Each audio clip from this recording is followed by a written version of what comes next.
Welcome to the Braemar Life Skills Academy podcast. The world is changing faster than ever, and the world of education is too. Advances in psychology, biology, and a whole range of other fields have opened up new lines of thought about the purpose of school and how it can best serve a new generation of students. Join me on the Braemar Life Skills Academy podcast every week to explore these new ideas. In our last episode, I spoke with two of our students, Amir Musavenijad and Matilda Vieira, about sports and the role that it plays in their education and lives in general. Very happy to be joined once again today by a few of our amazing students. I'll introduce you to them very briefly and then let them talk a little bit about themselves. Across from me, Lucy Veglag, Nika Svendonis, and Moritz Richter, although we all call him Mo, and I've been told that I have butchered all of those pronunciations, so I apologize immediately. Today we're going to be talking about a comparison between culture and education in Toronto and the homeland of the three students I'm joined by, Germany, or Deutschland. Without further ado, starting with Lucy, why don't you tell us a little bit about yourself, your background, and how you came to be here at Braemar? So I'm Lucy, and I'm from Germany, and I decided to come here to Canada because my sister also did an exchange here, but in the US, and her dream was always to go to Canada, so I kind of adapted to that dream, and so I choose to come here to Canada, and I just had connections, so I knew Braemar College, and I think it was the best choice of all to come here because the school is great, and yeah. We always appreciate those kind words. Nika, how about you? So I am from Frankfurt in Germany. I have always been interested in other cultures and countries because I grew up in China. So after I went back to Germany and also being half Greek, I really wanted to go out again because I really see myself more like in other countries than Germany, so explore what do I like, what do I think, how do I define myself. So Braemar College was a really good fit because it's really international, so you learn a lot about cultures and perspectives. That's awesome. I actually didn't know that you had grown up in China. This is a cool chance to learn a little bit more about these students as well. But Toronto may be like custom made for someone like you who has that Chinese experience and then a Greek background and also the German background. All three cultures very well represented here in Toronto. And cool to hear you say that you see yourself in international culture and in travel. So often we see ourselves only in the cultures that we're most familiar with, whatever our normal is. Yeah, that's true. But awesome for someone so young to see themselves in difference, in change. That's wicked. Mo? So for me, I want to do an exchange because I didn't want to sit in school for the rest of the year. And I thought about going to Australia, but unfortunately they closed their borders. So I had the choice between Vancouver and Toronto. And Vancouver was already full, so Toronto it is. But it turned out to be a very good choice, especially now with the warmer temperatures. It's a very nice city to live in. So we were your last choice, but it ended up being okay. I mean, you were far before the US. Oh, good. That's really the only important thing for us Canadians to hear. We're okay with the rest of it, Vancouver, Australia. Today, our primary focus is just going to be on trying to unpack and understand a little bit better the differences, first and foremost, between education in Germany and education here at Braemar and in Ontario and Canada more generally, but also just to learn more about each other's cultures and try to figure out where the similarities and differences lie, and maybe if there's a few things that each of us can learn from one another's cultures and do a little bit better in the future. That's really what this Culture Shock podcast is all about. Start with a fundamental question, and maybe we can just take off from there. What is education? What's it for? Why do we all have this background of going to a distinct building where we're joined by a whole bunch of people, usually our age, and we sit in these discrete classes and we learn these discrete subjects, and at some point they tell us, good, now you are adult and you are ready to face the world, when we've known all along that we're ready to face the world. So what's it for? What's education in your mind designed for, Lucy? I would say education is to bring every person on the same level of knowledge. Like, no matter where they're from or what the parents do or whatever, just that everyone has basically the same chance of starting their life. So we might describe that as equality of opportunity. Exactly. Something like that. I like that. Nika, what do you think? I mean, as you said, like, at the end, we should be able to go out and socialize. So I think education really starts not in primary school, but kindergarten, so that we really begin facing it more like a primary agent of socialization. So adapting cultural values, norms, and going from there on. An agent of socialization. I want to come back to that in just a second, so hang on to that thought. Mo, what are you thinking? I think that education is like a foundation for the life or for the work life in general, because even though if you're not doing an academic job or a job where you need high levels of education, it's still important to know more or less how the world functions and how math or something works. So even though if you're just, for example, wanting to be a carpenter, it's still important to have the basics and the foundations. Yeah, I mean, for a carpenter, perhaps even more than most, being able to understand geometry and of course, all the other trade skills. Sameness, equality of opportunity, having a foundation of knowledge to participate in society, an agent of socialization. It's interesting to me that, especially when I speak to you, Nika, you are already, I think everybody in this school would agree, a highly socialized person. You speak multiple languages, you exude a great deal of empathy, you have a really solid social group, Lucy and yourself combined alongside a few others. Shout out to Anna or Anya and Rochelle and a few others. But it doesn't seem to me that you would have been poorly socialized had you grown up in a field or a cave or a mountain. You would have always found a way to be socialized. So in what sense does school, perhaps even specifically your school experience, help to create a person like yourself? Well, firstly, I think starting off in kindergarten, where I think we were only 10 in a group, so we really got a lot of like attention. And also in China, going to like a more private education, having a more private education, being able to really express oneself from an early age, I think is really important. So after I learned that, I think Germany was then a big culture shock for me, because there are far bigger classes, you don't get this attention anymore, but learning how important it is to focus on oneself, I think from an early age, that really shapes you as a person, and also as someone who I think met all their agents of socialization, so like almost except for family, like friends in school. I think that's another important factor, that education really helps you to develop oneself truly too. Mm-hmm. Yeah, awesome answer. I want to talk a little bit later on when we compare more explicitly the German education system with the Canadian education system, class sizes, and what it's like, as you say, being in a class with, say, 10 or less students versus, as is the case right now in Ontario, at least in high school, you would be in a class of perhaps 28 to 32. I think the cap in the public education system here is now 32 for secondary schools. Here at Braemar, it's a little bit different. But let's hang on to that and broaden the question a little bit before we go there. For someone like myself, who is relatively unfamiliar with education systems outside of my home country, can you just explain for our listeners very broadly what it's like going to school in Germany from the one word that I'm sure I know, kindergarten, a word that we use here as well. I am familiar a little bit with the system of Hauptschule, and I know you're heading to gymnasium, and at some point you have to write a Abitur test. That's all I'm going to be able to provide the listeners. So help me out, maybe starting with Mo. Can you just explain the structure of education in Germany, and especially what it's like when you start as a young child? You mean the structure of the different schools, or like how it is to go to the school? A little bit of both, but let's start with the structure. So in general, after elementary school, there's 3 different schools that you can go to.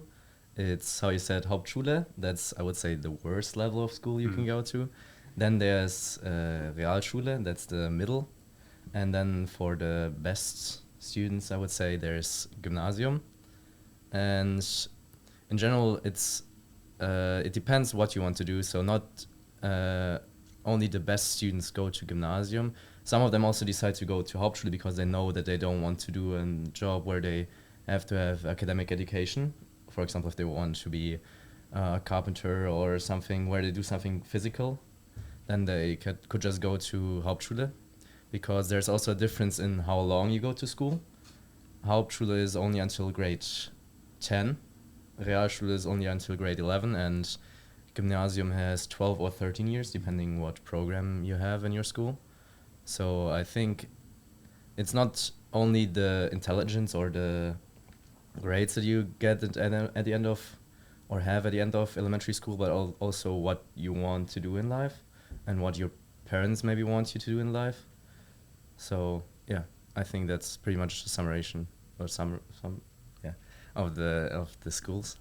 And I think for me, the first couple of years, so the first 4 years of elementary school, were not that much about the education, but more about going to school and doing something with friends. Like it's not that much about the education that you get there, because in the first 2 years of school you don't even get grades in Germany, or at least in school where I was. And there it was just having fun in the recess times and doodling around in class with your friends. So yeah, I think it's more for socialization in the first couple of years. I hope that's true everywhere. That was certainly the case when I was growing up, although we did have grades of a sort. I got a report card. I remember I got a lot of Bs, and my parents, that was the first time where I realized, like, oh, okay, if I want to get something from my parents, like a yes to stay out playing with my friends at night, I'm going to have to boost these grades, whatever they are. And that was kind of the first time where I connected my performance in school with the freedoms I'm going to have and the quality of my life. And so I would have been maybe 7 or 8 when that happened. In Mo's description, Lucy, was there anything that was missing or that you'd like to add? Well, I would say that when I was in like the first school grades, like from 1 to 4, in the first 2 years, you didn't really get grade. It was like just like, yeah, you did it, or no, you failed because you just can't do it at all. But then from grade 3 to 4, you started to get grades, and then you were also like based on those grades, how good you are and whatever.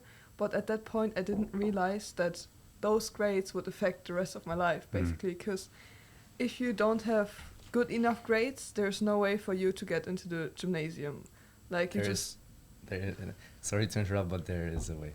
Like you can still do a test or something, but nobody does it. So it's like... Okay, sorry. Anyways, what I was trying to say is, like, if you just are not good at school in grade 4, and the time where you do the test or whatever, it just, for you, your life is pretty, I don't know, it doesn't have much of a feeling like, yeah, I can do whatever I want to. If you are in the gymnasium, you can do everything else because you're like the best of all, so you're like superior or whatever. And I just, when I was younger, like my grades were not the best because I wanted to go out with friends, play, and not sit in school, listen to whatever. I couldn't also listen to the teacher. After like half an hour of talking, I was totally distracted. And so if I would have known it earlier, I probably would have started learning earlier and trying to get the best of all. What do you think of that, Nika? So I cannot relate to that because I'm a very ambitious person. So I think in 3rd grade already I started like I didn't necessarily had to study a lot for my tests, but every time, like, we have the system from 1 to 6, 1 being the best, 6 the worst. Every time I had a 2, I would go to my mom and I would cry. I would be like, no, this is not okay. I need a 1 in this subject. So my report card was always just 1s. And yeah, that was really important for me from 3rd grade. So the assessment standards would be on a scale of 1 to 5. Is that right? With 5 being... No, 6. Oh, 6. Okay. 1 would be excellent. Yes. Yeah. 5 and 6, we're starting to look at interventions and maybe even staying behind or something Yeah, like that. If you got a 6, then you're basically out of school immediately. Wow. So it At the sounds end like of the year. At the end of the year. Yeah. I don't know if this would be everybody's impression, but it sounds like the stakes were a little bit higher for you as German students early in your life than they were for me. For example, I grew up just going to public school here in Ontario, and it was never put into my mind that I had to do well right now, or 2 or 3 years from now I would be in, I think what Moritz called the wrong school, or the No, it's not the lower wrong school. It's a school for the people who did worse or who weren't explained that well, that they have to do good in elementary school. Because I think that's also a big problem, because not many people, like Lucy said, realize that early in their life that they have to perform in order to be able to go to gymnasium or to Realschule. And I think it's not really right to do it that early, because you cannot tell a 9-year-old, yeah, the performance that you have now is going to affect your whole life and your whole academic education. So yeah, I think there should be some change. Yeah. Well, and this is why we have conversations like this. This is why the field of comparative education exists. There are people just down the street at OISE who are doing masters and PhDs in comparative education, trying to figure out exactly what education system produces the kind of results that we started by talking about. Agents of socialization, creating a foundation for social participation and for being hopefully a productive member of society, and also someone who enjoys their life and finds it pleasant and is motivated to pass on those traditions to those that come after them. The one story that comes to my mind as I hear you talking about this structure where young children need to be sort of encouraged to begin thinking very seriously about their future, whether they want to go to a more theory-based university out of the gymnasium, or perhaps whether they want to go into a trade. We've said carpentry before, but anything, plumbing, electrician, etc. Or perhaps whether they have other alternatives in mind. I did a master's of English literature in university, and as part of that, we have to TA, or be a teacher's assistant for an early years university course. So the one that I TA'd was Intro to Formal Writing, Intro to Formal English Writing. I was at the University of Waterloo for my master's, where there's a very, very large population, especially of East Asian and Southeast Asian students. And so my class was maybe 60 to 70% Chinese, Indian, Korean, etc., from that area of the world. And they were just learning how to put together emails and write a formal essay, some of the stuff that we learn here in school. But one of the assignments was that they needed to write a short, like a 1 to 2 page personal story, almost like a journal entry. And I had to mark 50 or so of these short stories. The stories written by the Chinese students were overwhelmingly, and this shocked me, I was in my early 20s when I was doing this, these stories were overwhelmingly about the losses experienced when this young Chinese student especially, was made to move schools. And they moved schools, as far as I understand, I'll probably have to ask a few of our Chinese students about this, 5 or 6 times in the course of between what we call kindergarten and grade 12 before university. It's all based on merit. It's all based on these standardized tests. They have to do very, very well often. There's high pressure often in their lives, because they know next year they're either going to, say, one of a series of maybe 10 schools ranked from best, and the one most likely to make you go to some great university or some high-paying job, and those that are not going to see you get there. And these young people were asked to leave good friends, neighborhoods, even romantic partners behind in their teenage years. And this was obviously something that shaped their lives very much. So I guess where I want to go with that story is that this is not an uncommon experience for young people, but I wonder about your thoughts based on your own experience and anything that you've seen or thought during school. How does this affect young people, and are we doing the right thing by asking them to think so seriously and so specifically about their future goals when they are so young. Did you feel that pressure? Do you feel yourself as having benefited from it, or have you changed that vision of your future self several times? I don't know. Lucy, what do you think? So I never really were like, yeah, I'm gonna do anything for school. I was always and still am a person who would rather meet with friends and spend the time with them and have fun. Because I mean, I have good marks. It's not that I would fail if I don't do it. It's just that I'm like, I don't know, average, maybe a little better than the average, but not like the best students. I could reach it if I wanted to, but I don't know, up until now I weren't like, yeah, I need the best marks of all. And I know my best friend in Germany, she studies a lot and she has really good marks. And I had the feeling, or I still have the feeling, that she never had like a childhood like me, because we normally meet every Friday. And then maybe a month or two straight, she said, yeah, I don't have time, I have to study, I have to get those marks. I mean, it's not only that the parents force her to it, but she wants to have those good marks. But I had the feeling that due to the pressure she has on her, she didn't really grow out of her, like she never could be a child. She always had to be a good student, and I think that affected her pretty much, and I can see that still, that she really enjoys still, I don't know, like she enjoys it more than other people to play outside or do whatever, because she never could do it before. And yeah, I think that kind of took her childhood away. Someone who also grew up in Chinese culture, but not in the system and having a lot of friends in Chinese public schools. I think we're very fortunate in Germany with our way of studying, I'd say. I mean, the homework is like not comparable at all. And I know a lot of my friends who had real burnouts, and also because of pressure from their parents that if they're not good, they're a failure. So I never had that. My parents never cared which grades I had.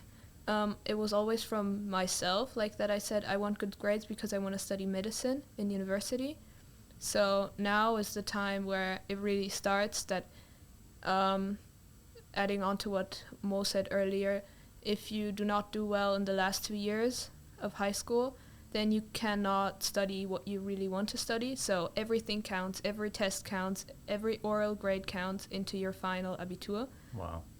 And that starts for me in summer, so we will see how that goes. But yes, I'd say studying is has always been a big part of my life, but never so much that I restricted myself from other things. I always like implemented it more in my life, and I really enjoyed like the way of studying too. Yeah.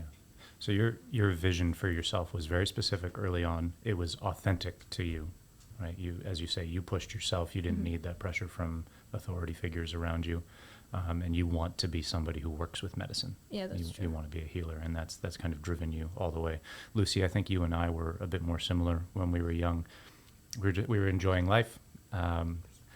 I thought I was going to be a basketball player forever, and that would carry me through this life. And that changed several times, but I was basically following the groups, the trends, the activities that seemed most fun, and certainly not the ones that were most likely to produce a highly intelligent, directed professional self. How about you, Mo? So for me, in elementary school, I didn't feel pressure from anyone or anything at all. My parents just told me if I have homework, I have to do it, so I just did it. I didn't really have to study for anything because the tests were like more intuitive. If you understood the topic, you could just do it. And the more I progressed through school, I think the more I see that the further you get to the end of the school, the more people start to take it seriously, and the more people take time to study. But I think up until grade 10, through the German education system, nothing really matters. Mm-hmm. If you are in gymnasium, then it doesn't matter what you're doing as long as you pass. Only grade 11 and grade 12 matter. So I I think most of the people should take their time up until grade 11 to have more fun and not really rely on the grades. Still try their best, obviously, but in grade 11 and grade 12, most people start to study every day or study for every test, which before not that many people did. And I also think that for someone who's, for example, in grade 6, it's far more important to have fun in life and to have a good mental health, and not maybe study every day, be grounded by parents if you don't have a good grade or something, because I think that only leads to mental disorders and mental illnesses. It's always nice as an educator to hear a young person say that. That's exactly where my value set is, and I think where all of yours are. Nika, you talked about young people burning out, and that to me just seems so wrong, right? In the phase of your life when you are most naturally creative, most naturally energetic, most naturally explorative, right? We know this from a observational standpoint, but also from a neuroscientific standpoint. Your brain is in wonder mode when you're young, and to burn out in that phase is tragic, I think. I wanted to ask all three of you, this is something that I've wondered about for quite a while. When I was in Teachers College, I remember watching a short YouTube video, and it was talking about Scandinavian education and German education and Japanese education, and Canadian. These are some of the systems that are usually near the tops of what are called the PISO rankings, which is kind of the UN-sanctioned measurement of quality of education in different countries. Germany is currently third. You'll be, I'm sure, happy to know. I think you were overall third in reading, science, and math. There is one area that you do quite poorly in. We might get there. You're 73rd out of 76 in one area. But back to this YouTube video that I watched, they described how in early years education in Germany, the school day ends basically early afternoon, like very early afternoon, and children are encouraged to get outside, to go in largely unstructured, in some cases unsupervised play when they're young, often in nature. Is that true? Was that your experience? And what's that like? I'm just going to change the order up here and go, Nika, what was that? Or, pardon me, you were in China early on. No, until second grade, so Okay. It's fine. I think that really is a big difference between Canadian and German school system is that the extracurriculars are from school, and in Germany, people who do extracurriculars, they go outside and do it. So I think every boy up until the age of 15 plays soccer in Germany. I don't think there are many exceptions. So I've noticed. So that's what they usually do. And I mean, I think a lot of people play instruments, so that's really something that German parents push, I'd say. But like honestly, also a lot of playing, a lot of meeting with friends after school, especially I think when you're more from like the countryside, you do that. I'm from a city, so I couldn't use the subway until I was maybe a little older, like orientate my way around. But yes, I think that's really important. How old would you have been when you started orienting your way around? 5th grade, I'd say. So maybe 10 or 11 years old? 11, yeah, Okay. I'd say. Early years education, is my YouTube video true to your experience, Lucy? Yeah, I would say so. Like, I'm from a village, very small, 7,000 people, very cute. And the school was till like 1 p.m. and then it was over. And then you could go home or do whatever you wanted to. And since you know everyone in a town, you just all met together, played games, went outside in fields and whatever. And it was great. I enjoyed the time a lot. And we got like...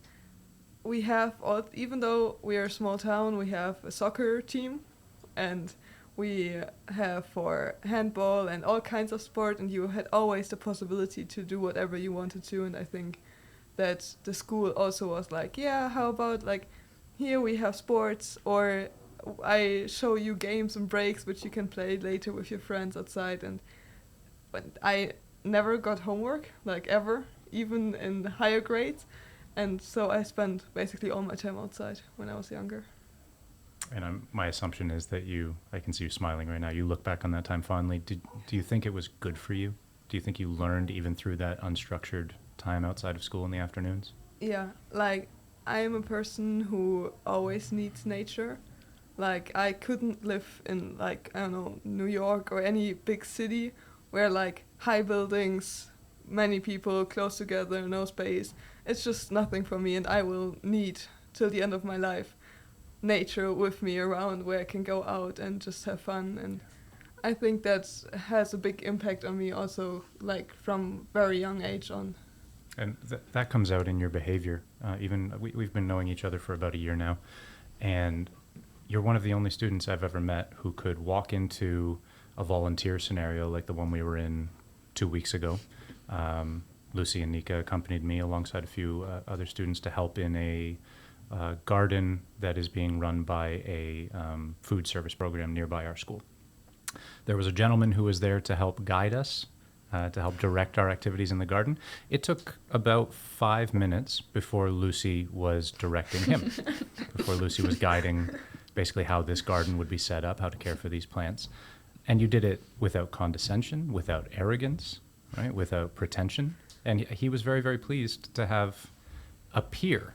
It wasn't like a young person talking to an authority figure. It was just two people, two peers talking about a garden. I could not have done that when I was your age. I never had that learning. I probably couldn't do it now, right? But being able to see someone who's still a teenager, who's still going through what I just called this wonder phase in their life, so capable in that setting. And it's not something that we don't give grades for it, certainly. It's not something we really encourage in our structured education model. So maybe a hint there about some changes that we might look towards from this German education model that sees young people going out into unstructured situations for whole afternoons, for whole years when they're young. Because during those afternoons, at the exact same time, I was in class. Right? I was in a classroom just like I was in the morning, and I didn't really have those times for unstructured, especially unstructured natural play like yourself. So it's cool to see the results, and I hope they continue. Nika mentioned that just about every young man in Germany, until they're about 15, plays football. Yeah. And we see the quality of the national team. We see the quality of the Bundesliga. I've seen your quality on the pitch. This is a young guy who goes box to box on the pitch. He's one of the only consistent runners. He's also someone who's yelling out instructions and guiding his team. Highly skilled, highly athletic for someone his age. Does that come out of those early years experience? I definitely would say that only having school until 11 a.m. or something for the first some grades of your school life contributes to going outside a lot. And because the school doesn't provide you with extracurriculums, like Lucy said, you have to basically find something yourself. So your parents most of the time come to you and ask you, hey, you want to play soccer? Hey, you want to play tennis? And you just say, yeah, whatever. And then you go to your first training, and there's 15 other guys who are also like 6 years old or something, most of the time even younger, who also play. And then you just continue playing every Monday and Wednesday, every week of the year except the holidays. And every Saturday there's a game or something.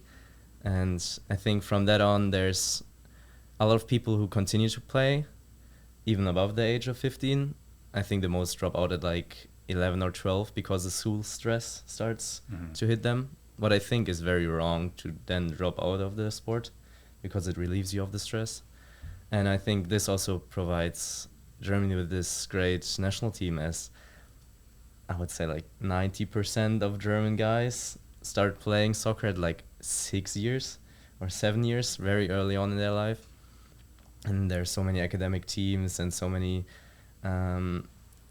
things where you can grow in your soccer life. So I think that not having school until that long also helps you with that. And also, if there are schools where you have school until the late afternoon, and in those schools it's most of the time mandatory that you have a long break. And I have friends who told me every time in this long break there was a soccer ball out on a random field, and they just played for 1 hour and then returned to class drained in sweat. But they had fun playing.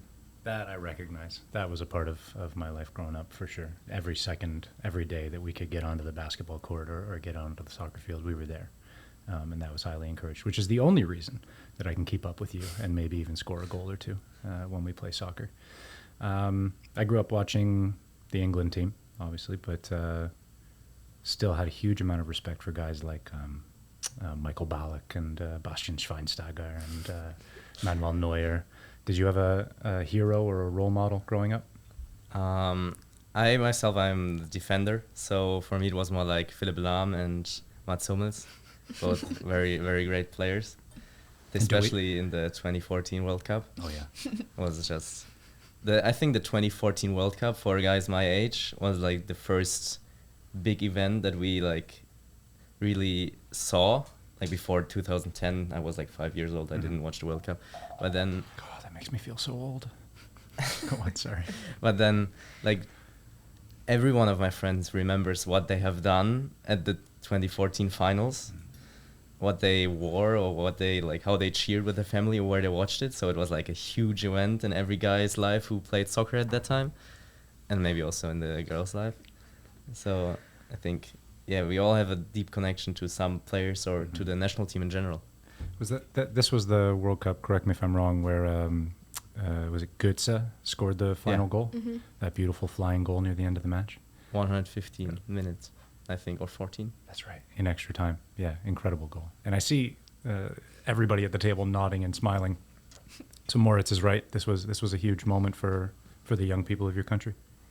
Yeah, well, I mean, I wasn't much into soccer more than anyone else. Like, I played with friends sometimes or whatever, but, like, I wasn't in a, I don't know, as a hobby, like, just for fun, you know? Sure. But I was with my friend in Denmark, like, and with her parents, and we were watching the game, and it was, I think, just because I was together with my friends and we were somewhere else, I think that's the only reason why I remember it, but it was, like, a really cool experience and was very fun to watch.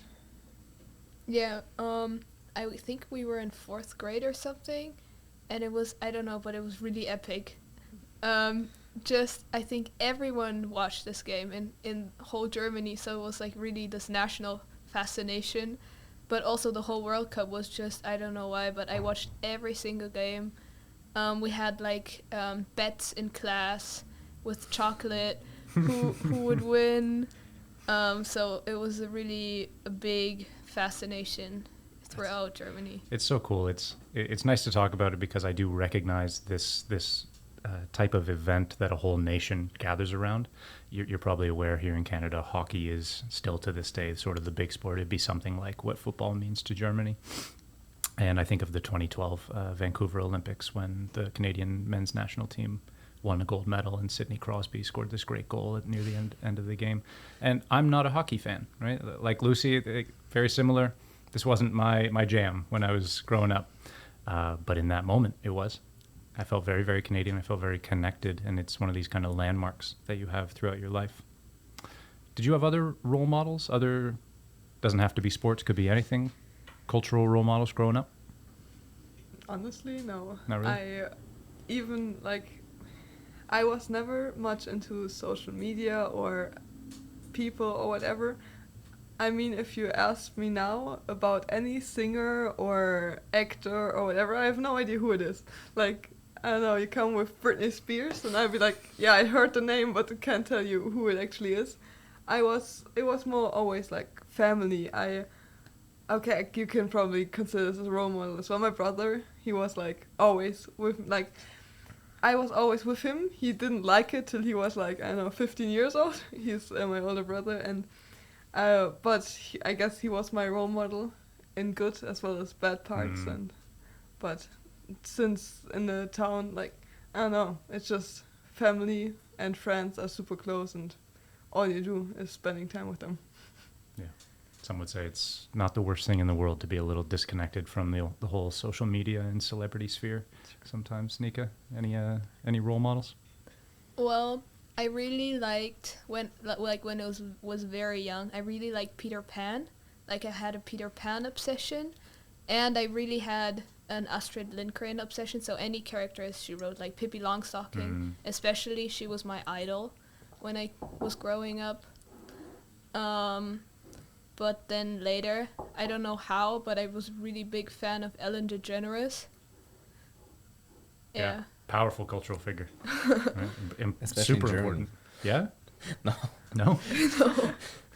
We can do it. I was going to go off on a tangent there.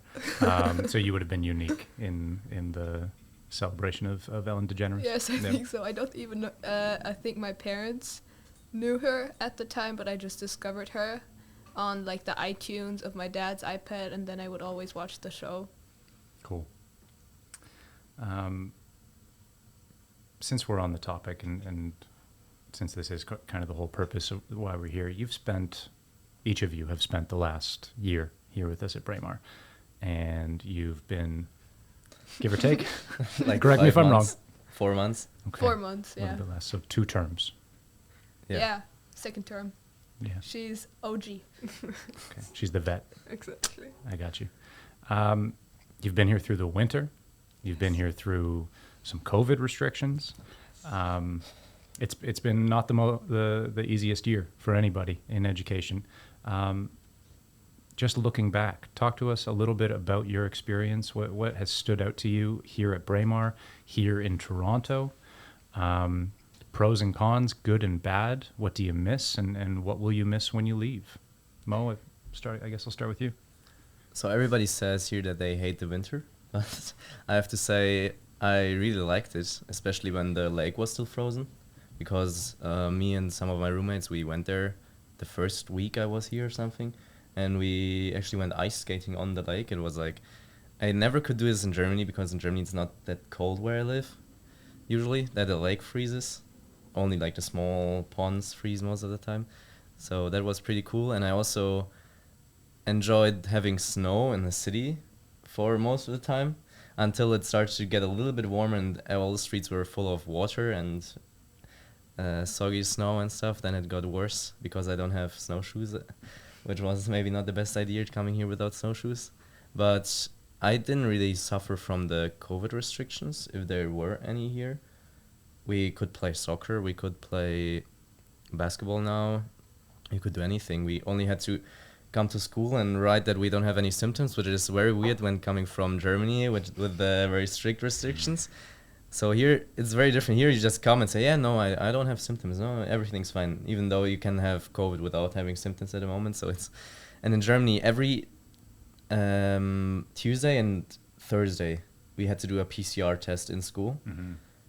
And then I also sometimes was like Wednesdays or Mondays where you had to do a quick rapid test.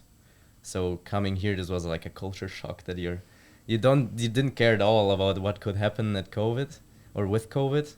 So I think I didn't suffer at all. It was more like a relief coming here. Cool. I'm glad to hear it. We need to get a button that goes like, "Boing, boing, boing," every time somebody says culture shock on the Culture Shock podcast. It's been an interesting 2 years in Toronto with regards to restrictions. I think most people would say that we started out quite strict, even in comparison with most measures taken in the rest of the world. And we've gone through our waves, and the response to those various waves, especially the first 2, were quite big. But it has been evolving. And as you've only been here with us here for 4 months, and the OG's been here a little bit longer, you've probably seen the more slackened restrictions where we are just doing symptoms tests and offering PCR for anybody who does have symptoms, and then doing stay-at-home measures for those. You would have been here in January, I believe, I think we were at home for 2 weeks, just at the start of January when we came back from the Christmas and New Year's holidays. But other than that, you're right. We've largely been able to go about our business and have our fun, and that's been liberating in a lot of ways. It's really helped, I think, not just our students, but our staff to get over what was, in some ways, a traumatizing year plus from the start of COVID onwards. Same question, going over to Nika. Pros and cons, what stood out to you? What will you miss? So I really did not like the winter. Because I don't know why, but I'm just not a winter person. For me, it's always like I love winter until the first week of January because we go skiing there, and after that, I'm done with winter. Like, summer can come, and it was like so depressing because it was like, oh, it's 17 degrees. Oh no, it's 5 degrees again. Like that was my experience until the middle of April, and now it's like finally getting warmer, so I'm happy. But I think what's really the best thing about Braemar is all of the school trips that we're doing now that it's finally a little warmer. Like always going to your office saying, can we do this trip? Can we do this trip? So yeah, Ripley's was really cool, the aquarium, going camping soon, which is very exciting. Yeah, like all those things is really the best part. And yeah, you were with us for Toronto Island. That was a big highlight for me. Yeah, That but was just a perfect day. my complete legs are still burnt. Oh, I'm So sorry. my skin is like now slowly peeling off, and it looks like, you know, those snakes that lose their skin. Yeah, that's how it looks like. Yeah, molting. So the big advice to be taken from Mo and Nika's experience, as they've just stated, is come prepared for the weather. Whether it's sunscreen in our somewhat schizophrenic springs that jump from 25 degrees to 7 degrees and back in the course of a couple of days, or the correct shoes for our, what Kurt Vonnegut called the unlocking season. You see, we don't have 4 seasons, we have 6. We have, of course, winter, spring, summer, and fall. But before spring, we have unlocking, when the streets are flooded, everything is slushy. And then, of course, we have locking after fall, when it's time to put on those warm coats and huddle up by the fire with a book. Lucy, coming to you, the veteran. Give us some wisdom, give us some advice. What's it been like? When I came here first in August, I don't know, well, so it was weird to go everywhere to show my vaccination, to like cinemas were closed for a while and you couldn't do very much. And like in my town again, we don't have a mall, we don't have a cinema, we have a school and like houses but nothing else. So it was kind of weird. And also that I just came here showing my I don't have any symptoms, it's cool and whatever. But like, I don't know, I wouldn't say it's worse than in Germany or better, because I'm a person, I can live with anything. I don't care to wear a mask, I don't care to do in the morning those 2 minutes where I say, no, I don't have a headache, whatever. And to show my ID was also not weird. I got my vaccination like 3 months, I think, before I came here. I was pretty early for a teenager, whatever. And I don't know, it wasn't really bad. And the only thing which actually made me wonder was like the school system, how it's here is. Because in Germany you have, 8 subjects a day. And then they switch up a little over the week, but you basically always have the same things. And here you have 2 subjects, each 2.5 hours long and whatever, a break in between. And I just thought it was, at first, I thought it's weird, like, because I was sitting there almost falling asleep at the end because they were talking about the same topic. But by now I think it's pretty cool, because you don't have to carry every subject's books with you, and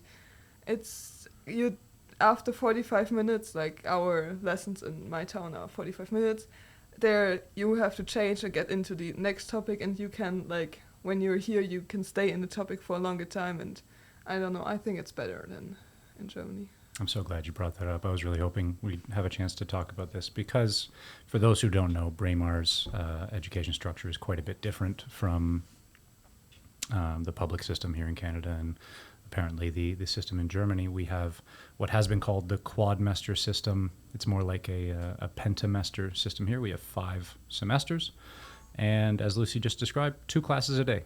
It's the same 2 classes every day for 10 weeks, and you have 2.5 hours every morning and 2.5 hours every afternoon to really dig into a subject. Same setting, same teacher, same classmates. So we aim for creating a familiar setting. It's been interesting to see the rise of what's called positive psychology in the last decade or so. amongst it this theory of flow states. There's a fella named, I'm going to butcher this pronunciation like I do so many, but Mikhail Csikszentmihalyi, and he has, yeah, you can see why. He's developed this concept of flow, and maybe you've heard of it, but it's basically a state of mind where you are at your most productive and most focused. And for obvious reasons, psychologists are very interested in figuring out how do we create a consistent state of flow for most people, because we all want to be able to work in a focused manner. We don't like feeling distracted, and we'd like, hopefully, to be efficient with our work, get it done so we can go back out and do the things that we enjoy. One of the things that's become quite obvious in the study of flow is that it takes a certain amount of time. Most people would say between 20 and 30 minutes to achieve that state, for our brains to kind of shut down all the different alternate operations that they're engaged in, like thinking about what's for dinner tonight, and does that person over there like me, and I wonder what our lesson's going to be, etc. And just being there, present in the moment, and able to approach it with the most mental energy. If you're changing classes once every 45 minutes, that means, at least according to this theory, that you will very likely not be in a state of focused, productive awareness for the first 2/3 of that class. So you have about 15 minutes to be great, and then you jump to the next one, and the process starts over. I'm interested, just hearing that very general explanation, do you see that in your own life, and have you felt that in your studies here with the longer classes? I wouldn't say so, honestly.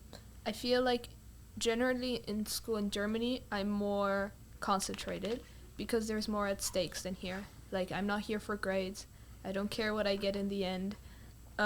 So I just view this more as like a fun course. So in Germany, I'm prepared. Like, next course, okay, I'm raising my hand again, looking what the teacher wants from me. I think with those 20 minutes, they don't usually apply for me. Like, when I do an essay after 5 minutes, I'm really deeply focused when I want to. So yeah, That's interesting. And of course, these are very, very, they're like average measurements. So every individual is different, and perhaps some people can jump into a state of flow focus quite easily, and perhaps others take a bit longer. Perhaps we can also be trained to be a bit more efficient at getting into this process. We're still figuring this stuff out. Mo? In my school, it's actually different. Every subject has 2 45-minute lessons with a 5-minute break in between. So we have more than just 1/3 of focus time, as you would say it. And I think just having 1.5 hours of one subject is way, way better than having 2.5 hours of one subject, because after some point you just don't want to hear the same stuff again and again and again.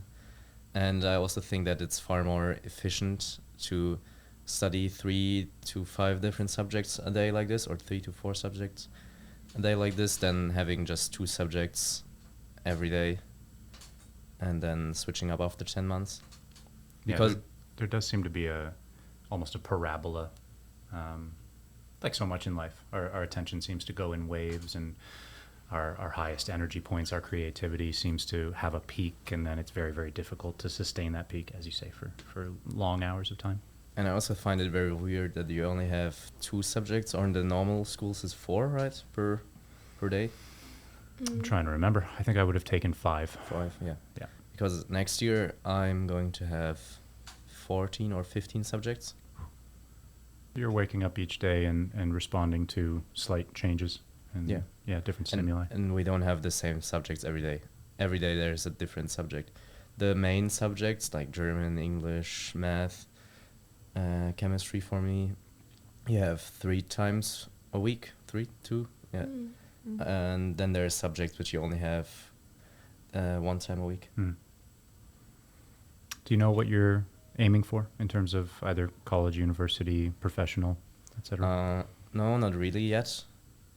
Maybe also medicine or engineering in Formula 1 or something. That would be very interesting. Wow. But I'm just aiming for the best possible Abitur I can get, because in Germany, as Niki said, it's very difficult to study medicine. You need to be nearly perfect. It's the same with psychology and some other things. So I'm just aiming for the best I can do Mm.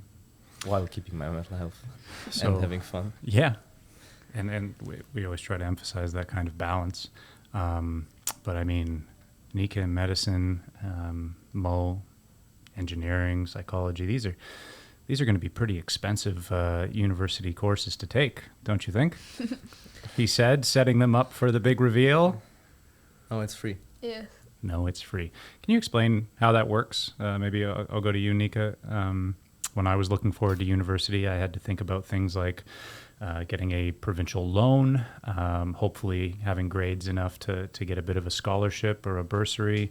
I played basketball for the university team, so they gave me a small athletic bursary for that. But I was still paying X number of $1,000s per term just to go to school. In Germany, not so. Explain how that works. I think honestly the government covers everything because so the teachers in Germany, the doctors mostly, the professors, they are all not doctors I think, but the police, they're all under one thing that's called Beamten. Can you say that again? Beamten.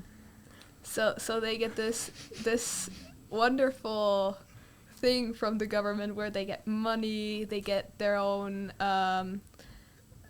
loan for when they're like old, like they have their own big pot of money. They cannot get fired that easily. That's why if there's one German teacher that's maybe a pedophile, it can take 10 years, 20 years for him to get out of schools.